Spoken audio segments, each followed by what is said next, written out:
And good morning, everybody. This is Adam Gordon and my colleague, Fred Cohen. Fred Hey, how you Cohen. doing, man? We are OSG, Oya Security Growth, where we help grow cybersecurity companies. And Fred and I do this podcast every Thursday morning where we talk about the intersection of marketing and cybersecurity and basically other things that we find generally of interest. And so, All right, hang on just a second. Wait a minute, Adam. Hang on.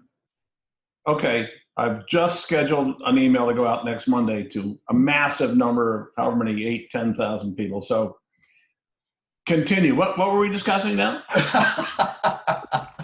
what we talk about here. So tell us about the email that you're sending to this massive group of people, Fred.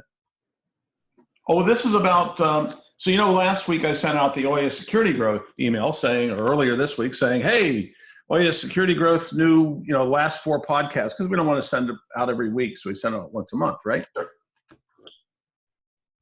Maybe we should send that one out every week from the people that sign up to that particular list. But there you go. one way or the other. So this is cybersecurity stories. So a good friend of mine, Dale Root, came over to my place and did a video of cybersecurity stories. Is that on a website where we can show it? It is, but right now I'm just pushing out the details for the mailing, Okay. for the social media content part of it.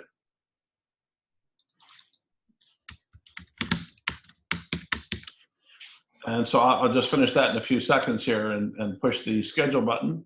Boom, push the schedule button. I don't want to show people, it's not a bad idea to show people how to do it, but I use a particular vendor and I don't want to bias people towards that vendor. Sure, the videos, let me just pop one of them up here. Okay. Actually, so we have a LinkedIn post. All right, so I'm going to take over sharing the screen now. All right. I think, there it is. Yes, I'm going to stop your sharing of the screen to share my part of the screen. Oh, how exciting. And this is, I'm sure, totally interesting to all of our fans. It is. So this is the account on LinkedIn. And meet Fred Cohen, whatever he says, oh, see, he's a cybersecurity expert that helped both large enterprise and government agencies protect operations and smaller businesses and nonprofits and critical infrastructure providers and lots of others. Fred talks about his experience red teaming, penetration testing, protection testing. I actually don't like the penetration testing term, as you know, so I criticize that. And the implications for secure systems in an imperfect world, blah, blah, blah. So here it is, the second one of these. And you get, he posted it on LinkedIn, and you get some number of comments. And then I just posted, do I really talk like that? Because, when you listen to yourself, it's different. I always find that my voice sounds totally different than I expected to. Well, yeah, I sound like I'm in a tin box. I've been watching our podcast. I watched our last week's podcast and said, "Oh my God." Yeah, is that what I look like? So this, I was wondering if I would get a comment about that from you. Yeah, the other thing I realized listening to this is that I'm going to go buy a headset because I hear too much room in my voice. Well, see all this hair up here, these little teeny fragments of hair where I'm otherwise bald. This is the kind of thing, what we really need for AI is to mix that picture when I was younger, so I can sort of, sitting back in a chair, your stomach, because you're leaning back in a chair, your stomach pops up. That's all available technology these days. We can edit that as we wish. Well, what I would really like is just not to have those features. All right. But Fred, those are what allow us to charge the immense hourly fees that we charge. You mean the fact that someday soon I'll be dead, so you're going to lose the opportunity? Is that the? Yeah, because the closer you are to death, the more you've learned about life. Have I described our marketing pitch for one of the business things I do? No. All right, you should take over the screen. So while you take over the share of the screen, I'll stop my share and I'll describe it. So that's a 2-step pitch. The first step is high fees, no guarantees. Right. And so, people say, holy crap, you get any? Yeah, you get lots of work. Yeah, absolutely. But if that doesn't close the deal, we have our closer. Are you going to share the screen or what? There you go. We have our closer, which is we won't quit till you run out of money. And that closed the deals. These were provided to me by, I believe it was Mark Menz at maybe 20, 25 years ago at a digital forensics conference. Where we know each other for a long time. The Menz brothers are awfully good at digital forensics, and they were teaching at the California Post certified law enforcement training for doing cyber investigations and what have you. And I also was a post certified instructor. I may still be. So we taught law enforcement all over the country and around the world, as well as in California. So at this conference, this was suggested as a joke, and I said, "Hey, that's great. I'm going to use that." And he said, "Okay, that's fine. You just don't associate my name with it." Sorry, Mark. But the point is that the legal world understands that that's the truth of it, right? If you have a lawyer and there's some lawsuit going on, it's going to be expensive, and they can't guarantee they're going to win. So high fees, no guarantees is just putting that into a nice, concise meme. Mm-hmm. But the other one I added, we won't quit till you run out of money. I think that's just a brilliant closing line.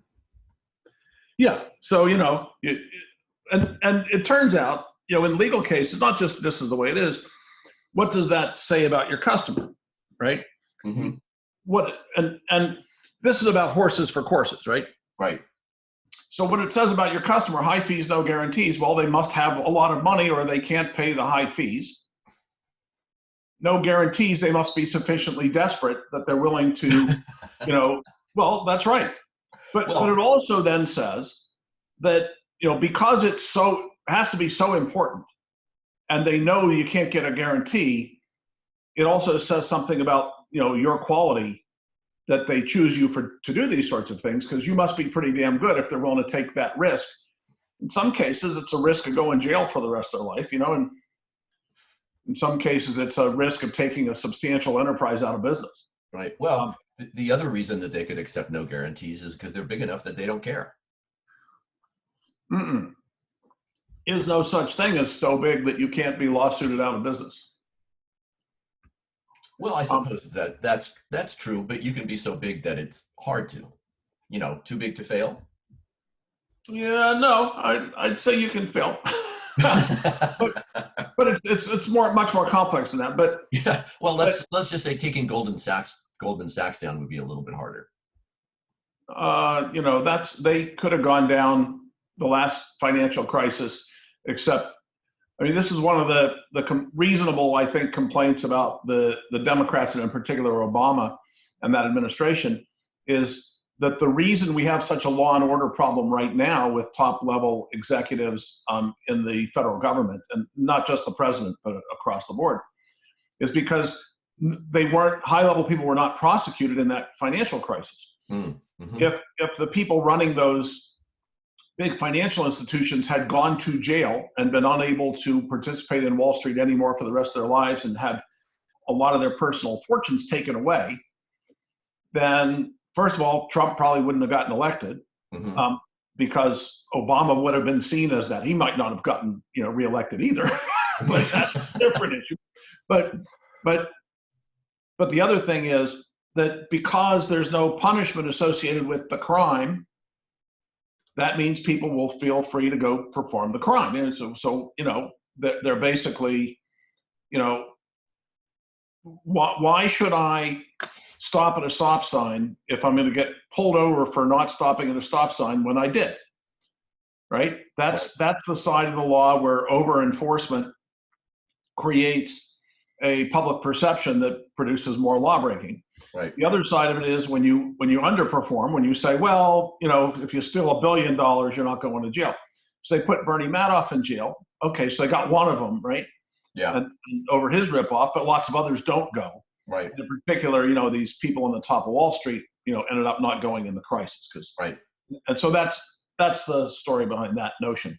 Okay. Having said all that, probably had a topic you wanted to discuss today. Yes, not. And we're only 12 minutes in, which is for us is better than average. And as this is not generally a political podcast, yeah, I'm pivoting us away from politics for the moment. So I wasn't talking politics. I was talking about, how it's the same in cybersecurity, right? So we failed to, go and chase down when we were able to people that broke into computer systems. And so because we didn't do that for so long, it became more and more commonplace. People were enabled. And it's just like, fixing broken windows in New York City, right? So when people get away with little crimes, they commit bigger crimes, or at least a lot of them do. sure. And as that fear goes away, so in cybersecurity, we spend so many years not chasing people, not prosecuting them, not able to prosecute them for various reasons because of the limitations of the law and so forth, that we created this situation where we have a lot of expertise on the attack side, more so than on the defense side. Mm-hmm. And of course, attackers make more money than defenders. Mm-hmm. So that creates that part of the circumstance. Now, that's not to say that it's hopeless on the defense. There's a different set of skills to defend than attack, and it's not true that a single mistake on defense loses you the world. If you have a sound protective strategy, you probably have some redundancy and some resiliency, and you can probably limit consequences to within reasonable quantities. Those prevent potentially serious negative consequences by limiting the consequence so it's not as serious. So there's all sorts of things you can do in defense that cause those things not to be true. But nevertheless, on the legal side, we've created the circumstance we're in. So right. Enough of that. And now it's 14 minutes in, so now we're about at the average point where we get to the subject. Now we're actually going to talk a little bit about marketing too. And as usual, I have been doing a little bit of research on the web to discover things for us to talk about. And for people out there that don't understand the challenges of being a digital marketing company, I wanted to give this expose, this little expose. It's just hard to do because stuff is changing so fast. It's really, really difficult to keep up with. So I just want to give an example here. And I'm just going to change browser tabs here for a minute and go look at not those guys, almost those guys. Okay, let's put this back and share that. Hold on, I'm going to change my share. All right. There's a big difference between, being really good at it and just not even passing the laugh test. Yeah. Well, a lot of what we've been talking about up till now is not passing the laugh test. Right. And so this is just why it's hard to do. Yeah, your share's not up yet, by the way. Here it is.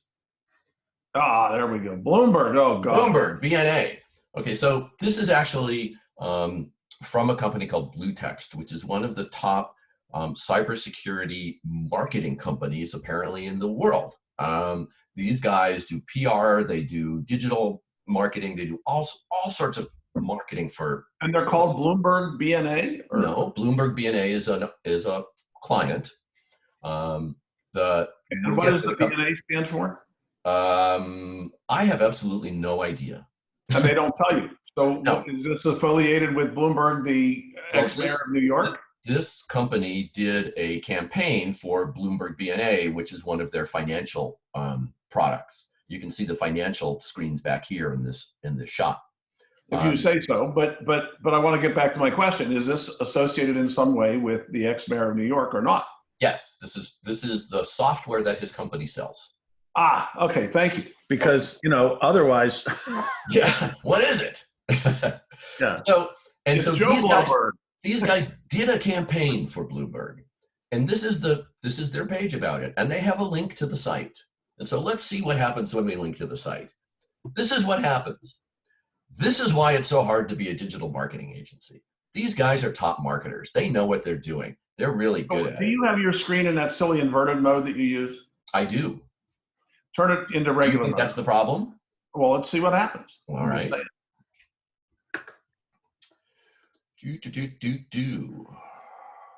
Me, I don't understand how people can live in your inverted mode, because in your inverted mode, black is white and white is black, and the people at design sites should be designing them so that you can actually see there's contrast, right? And yes, low contrast. Well, from a user interface standpoint, now when I do the screen like this, it looks really bright. It's like I need my sunglasses. So anyway, but is this the normal way? Have you? So this is a particular window. Let me switch my share here. New share. So you don't have some icon that says invert and turn off inversion? It's in the system preferences. Are you on an Apple? Yes, I am on an Apple. Ah, okay. Yep. Well, there you go. You pay for what you get. All right, so now you should be seeing this screen, and we'll take this. It takes many good deeds to build a good and only one bad to lose it. Benjamin Franklin. There you go. Isn't that a great quote?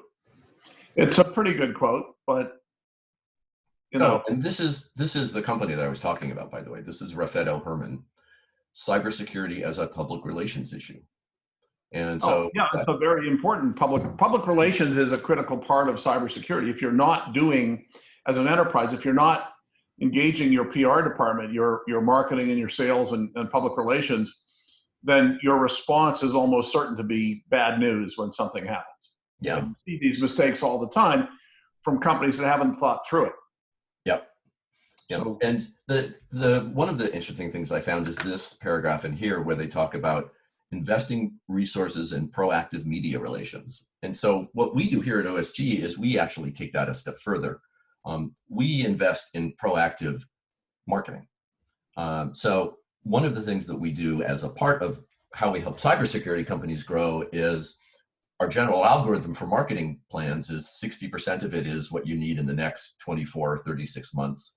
25% is what you need in the period after that. But 15% is this long-term, I don't like the word vision, but goal that you want to hit. And once you do that, you create this proactive media presence that you can then use in the rest of your marketing to be able to grow your company and to make your marketing overall more efficient. So I really like the thinking. This is a fascinating subject. So we had at Fearless Security, we had a relationship with Tom Ridge, the first Homeland Secretary. It was called Fearless Ridge. Yeah. And one of the things that Tom Ridge does and does very well is communicate, like better than anybody you can imagine. He's able to communicate. Mm-hmm. You can, and I think I've told you this before. Chris and I at one point Chris Blask was my partner, and it still is my partner in Fearless Security. We explained what we wanted to do. It took us about 5 minutes to explain it, and he maybe 10 seconds afterwards said, "So what you want me to say is this." It was like 8 words or something, and it did everything we were trying to do. Right. So one of the services that Tom at one point was selling was, and he may still be, I don't know, Ridge Global is the name of his group. And we still deal with Ridge Global for doing things for large enterprises typically. But so the thing that he did was he would get to know a company and work with them and be an advisor to that company. And when an incident would take place, he would be there to help create that messaging necessary to cope with that incident and limit the negative consequences associated with the public relations aspect of it. Now, having said that, what I think they're saying in this article is if you don't know these folks in the media, if you don't have a relationship with them, then when the time comes, or if your relationship with them is bad, right, like you're an asshole to the media, then it's going to come back and bite you. The day is going to come. So it's a version of what comes around goes around. Mm-hmm. So I think that's actually a very important and reasonable and prudent thing to do, is to and when you talk about it as part of your cybersecurity program, generally it should be part of your corporate public relations program. Mm-hmm. But the cybersecurity components, because cybersecurity incidents create these potentially snowballing negative effects. Mm-hmm. You want to be able to interdict those effects and mitigate them as quickly as possible. So having those existing relationships, having a positive affect in the minds of the folks that are out there in the media is a positive. It is not cheap to do on your own. So if you're a small company or a growing company, it's really hard to have that much presence. Yeah. So that's one of the reasons that public relations firms who have that presence sort of help to fill that gap, right? So they have the relationship, but they're occasionally, or periodically, maybe communicating on your behalf to those folks in the media and keeping your image somewhere that you want it to be. Right. But as you get larger, you need to have much more substantial programs. Right. And the ability to when something horrible happens in politics, for instance, here we are back in politics again, they always talk about controlling the narrative. And it's important for companies to be able to do that too. And how you control the narrative is you make one. And that's the program we were talking about before, is how you do that. And I think that, the stories that aligns you tell exactly with what you're talking about. Yeah. So the story you tell. Yeah. You should first of all, you should have your story straight so that everybody tells the same story. But if it's so straight that they're all using identical words, it's probably stupidly obvious that it's a promotional campaign or at least a propagandist approach. Yeah. But the way, of course, to address that is, instead of having a repeat after me session, and we talk about this in our marketing. Actually, I was talking to one of our clients that you're working with about how they describe their part of their go-to-market strategy, and it has to do with, you have these memes, these concepts that you develop to allow you to characterize the rationale for buying what you're selling. And then you have these expressions of those memes, that is, words you use. So it's fairly important for the people that are interacting on behalf of the company to understand the memes themselves, right, and the reason for those memes, as well as the expression and those limitations. So if you simply say, we help grow companies, we help grow cybersecurity companies, whatever. And if you had people out marketing on that, they might repeat that all you want, but that won't be necessarily helpful when you get to questions, right? Whereas if they understand what you do and why you do it and how you do it, then they can be better at answering questions. Having said that, it's quite common, even for very knowledgeable sales and marketing people and public relations people, to use wording and phrases that are not good ideas. And really a good example is best practice. Right? They keep throwing that in there, as if that's that little piece of magic that's going to cause people. It's like the word because. So because it's very common, and when you educate yourself and get trained on cognitive security issues, one of the list of known things that induce successful deceptions is the use of the word because, and that's because, okay, so if I finish that sentence, whatever I said there, you might attribute, but it might not actually be a causal relationship. All cretins are idiots, said the cretin. Well, so what is it? You only have to outrun the bear. Right. But yeah. So the underlying issue here is that you're trying to create a reality that is that you do good things. Yes. And then back that up with the perception that you do good things. And then actually do good things. Yeah, well, that's the reality part. Yeah, right. Yeah. So, and people ask, how do I pitch my business? How do I do a great job of pitching my business? And my first answer is, have a great business. Yeah. If you're trying to sell things to cause people to get more addicted to whatever it is in cigarettes, to tar, right? Or to Facebook or whatever. If you've come up with a new way to do that, and you want investors to come and invest, you can only put so much lipstick on that pig before they realize that they don't want to create an addiction, unless, of course, they want to, in which case they'll probably go with you. Well, and there's There's long-term players in the world and there's short-term players in the world. And one of the things we've seen with the election of the current president is he's a very short-term guy, and the whole world has gone short-term. And so Well, I everybody's don't know just about that. looking I at don't want to get into the politics of it, but that's the difference between the short con and the long con. exactly. And So we there's want so people much with short the long conning right now that we may end up pinning our feet to the floor, but who knows? But what you're saying is you prefer the long con to the short con? I do. Okay, I got to tell you, I prefer no con. Well, yes, given the either or, I prefer the long con. But Which yes, is I prefer no con at all. That's the false choice deception, right? Exactly.